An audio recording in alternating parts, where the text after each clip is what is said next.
Alright everybody, here's your guys' review for Iran's 3-0 win over India in the second match of the CAFA Nations Cup. Again, like in the last review, I'm going to keep it pretty short and brief because there isn't really that much to talk about, but I will do a review after every single match for this tournament. I am covering the CAFA Nations Cup for the Iranian national team, so if you're a big fan of Asian football, but more specifically the Iranian national team, this is the channel that you need to be at, so make sure to subscribe. And shout out to all the India fans that showed love in my last video for the review against Afghanistan. Yes, boys and girls, I am doing a review for the match against you all, so I'm glad if you all have hopped in for it. Now, when it comes to talking about the match, in theory, this match should have been a cakewalk for the Iranian national team, but India, they came out and they knew how to play some good defense. Iran lined up with kind of a weird squad, a mixture of some fringe players that we've recently seen in the tail end of Asian World Cup qualifications, some of the unks that haven't quite been in the squad like Ramin Rezayan, who captained the national team today, and it was just a little bit of a head scratcher. But once the match began, it was a frustrating one for Iran. India pretty much putting 11 men behind the ball, and the Iranian national team just were not good whatsoever in creating any solid chances for themselves in the first half. And that's a big shout out to India, and I know a lot of the Indian football fans will be watching this video.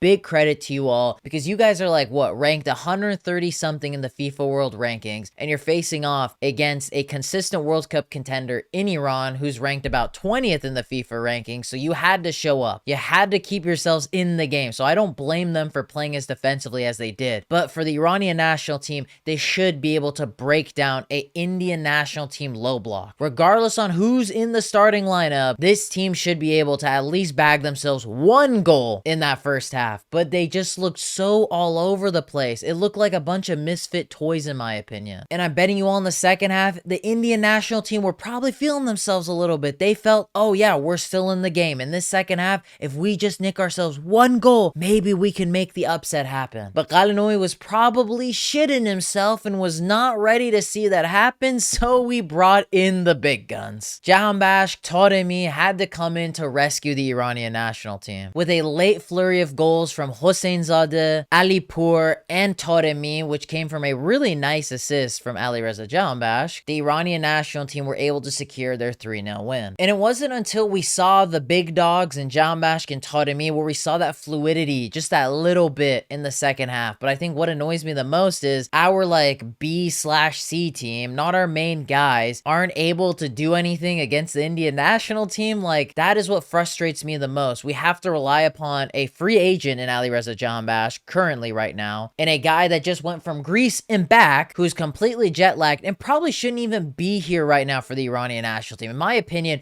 Taremi should be with Olympiacos right now, because as I talked about in my previous video, if you guys haven't watched it, make sure to go check it out. He's gonna have some stiff competition there at Olympiacos, so in my opinion, for how late he left his transfer, he needs to be with that squad and start getting acclimated ASAP. And that even goes for Jahanbakhsh. He is a free agent, like I said. Why is he playing right now for Iran? He should be trying to get himself signed with a team right now, not playing for us in this silly CAFA Nations Cup. Let these other players, the experimental players, do their part in this tournament, because I think me and all of you watching this as Iranian national team fans think this tournament is the best way for us to experiment and be playing with younger and hungry players right now. And the fact that we're having to see Taremi and Jahanbakhsh come on and save the national team in this game against India, instead of giving other younger players like a Jalali or Kushi, or if he wasn't injured, a Khoda Bandalu, minutes in these type of games. I talked about that in my Afghanistan review. Those are the type of players we need to be seeing in this match. I know Rezayan is having a good season in the PGPL, and he's still a relatively good player in that league, but he's on the older side. There's no future for him. A Kanani, these type of personnels just shouldn't be realistically playing or getting minutes. Like, Hosseinzadeh is the one guy that I am most happy about that is getting a lot of minutes in this tournament. Those are the type of players that need to be getting significant and main minutes here, and need to be learning for themselves how to create chances, get goals in these tight matches that are not always easy on paper, but being able to grab yourselves from the ground up when things aren't going well and creating your own chances. But all in all, if I was an Indian national team fan, I would feel pretty happy about this performance here. I think you guys played pretty well, all things considered. You were in it for a very, very long time, and if it wasn't for Iran having to bring on their top quality players at the end of the game that shouldn't have even been there in the first place, then India could have maybe nicked themselves a draw or even a win. All that remains for Iran is their final match against Tajikistan, and I believe they got a 2-0 win over Afghanistan. So they have something to play for in their final match against Iran, and they are the home team in this match. So the pressure might be on Iran in that final game, and who knows what may happen, because we can't forget Tajikistan was a dark horse in the previous Asian Cup. Yes, you can maybe undermine India and Afghanistan a little bit in this tournament, but for the likes of Tajikistan, they have a point to prove here, and they're just that little bit caliber above these previous opponents. As I said, giving guys like Kushi, Jalali, Hosseinzadeh the main starting minutes in these games is the big thing I want to see here. For Iran, this final game doesn't really matter. You got your 6 points, you've probably topped the group, you're likely to play Uzbekistan. This match means nothing. Play these guys in a somewhat high pressure match that Tajikistan is gonna put the pressure on the players for because they have something to play for, and experiment with the squad. This is like a free pass for Khalinoui to do whatever you want, give a bunch of guys a whole new shot, and that's what I want to see in that final match. Then for the game against Uzbekistan, if you really want to go back-to-back winners in the CAFA Nations Cup, then play the starters, go for it, even though I don't think you really need to. Even if we lose this game, it's not like Iranian national team fans are going to be crying about it or get that upset about it if you really experiment with some of the younger guys. We don't have the youngsters, as I said, because they're playing in the U23 Asian Cup qualifiers, but guys